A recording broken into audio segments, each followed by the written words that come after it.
Hello, welcome back to another episode. Today's episode is about friendship and kindness. Let's get into it. On a lush prehistoric island, a young iguanodon named Aladar is raised by a family of lemurs after being separated from his kind as an egg. Now, Aladar is curious about his origins. He asks Lurch about his parents, and Lurch says that he doesn't know much except that they were big and dangerous. Then Lurch changes the subject, not wanting to scare Aladar, who eventually finds an old leather-bound book in the ruins of his parents' former home. He discovers that he and all iguanas are meant to migrate south for the winter, but he has no idea how to get there. One day, Aladar and his lemur family are foraging for food when they are almost crushed by falling rocks. They flee their destroyed home and spot a herd of dinosaurs migrating south. Aladar wants to follow them, but the lemurs want to stay put, believing the migration to be dangerous. That night, Aladar sneaks away from the lemurs and joins the migrating herd just as they are about to enter a dark and scary forest. In the morning, the herd emerges from the forest and into a bright, beautiful valley, which they quickly find out is full of food. The leader of the herd, a tough and ruthless triceratops named Kron, allows them to stay for a while.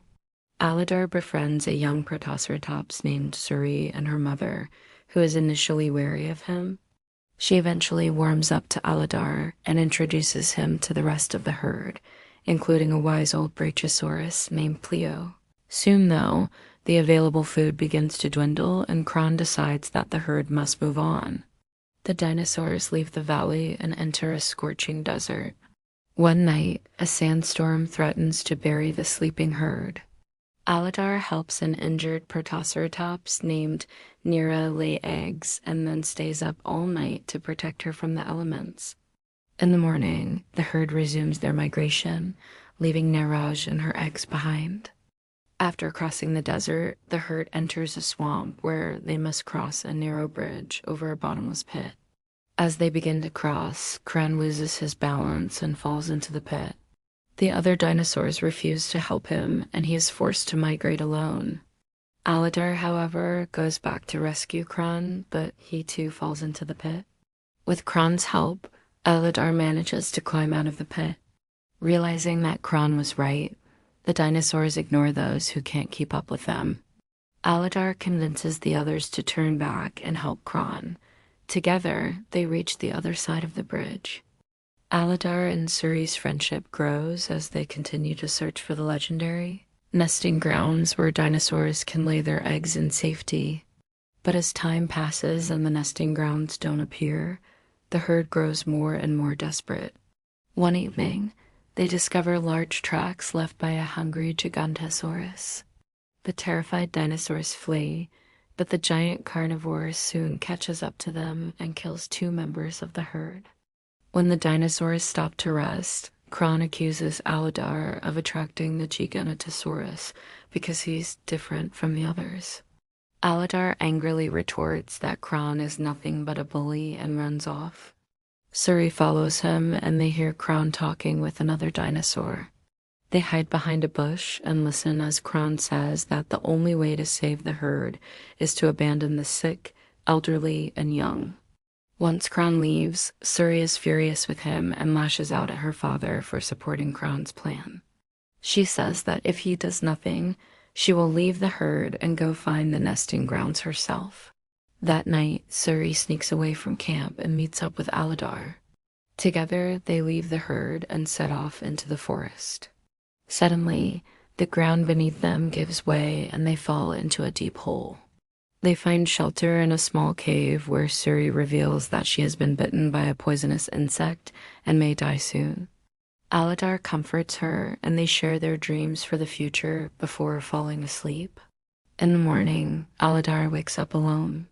He runs out of the cave and finds Suri's dead body. He is overcome with grief, but realizes that he must return to the herd. He takes Suri's egg with him and goes back to the clearing where he and Suri had slept. Meanwhile, the herd has found some food and is beginning to feel better. When Kron sees that Aladar has returned, he demands to know where Suri is. Aladar sadly tells him that she is dead and presents him with Suri's egg. Realizing that Suri had been right, Kron apologizes for everything he's done. He admits that he only pretended to be tough and strong because he lost his mate and children during the migration. Aladar forgives him and the two become friends. Together they lead the herd through the forest. In the distance, they see a beautiful valley with lots of food and water.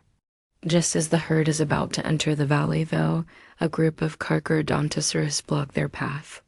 The dinosaurs try to flee, but the carnivores are faster and soon catch up to them.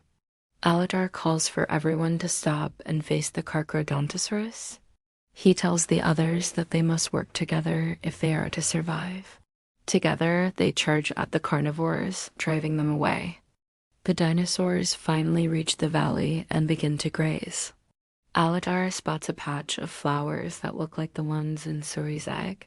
He carefully digs around the egg to check if it's warm. It is, and suddenly baby protoceratops hatch from the eggs and join the rest of the herd. Aladar smiles, knowing that Suri would have been proud of them. Sometime later, the dinosaurs have settled into their new home in the valley. Aladar and Kron are playing with some of the younger dinosaurs when Pleo approaches them. She tells them that she hasn't felt this happy in a long time. She thanks Aladar for showing the herd that even the smallest of dinosaurs can be brave, kind, and compassionate. She also thanks him for showing them that the greatest strength comes from working together and never leaving anyone behind. Aladar blushes at the praise, but knows that Pleo is right. As the dinosaurs play, Kron accidentally steps on Aladar's foot. Aladar yelps in pain, but Kron quickly apologizes. Aladar laughs it off and the two become friends. Aladar then walks over to Suri's grave and lays a flower down on it. He knows that she is watching over them and is proud of what they have become. Suddenly, the ground begins to shake. Aladar looks up to see a huge meteor streaking across the sky. The dinosaurs watch in awe as the meteor crashes to the earth in the distance. Aladar is scared, but he knows that he must be brave for the herd. He runs to Kron, and the two stand side by side, ready to face whatever comes next. And that's the end of the episode. I really enjoyed making this episode, and I hope you enjoyed watching it. If you did, please leave a like. And if you haven't already, consider subscribing to my channel. Thank you for watching and see you next time.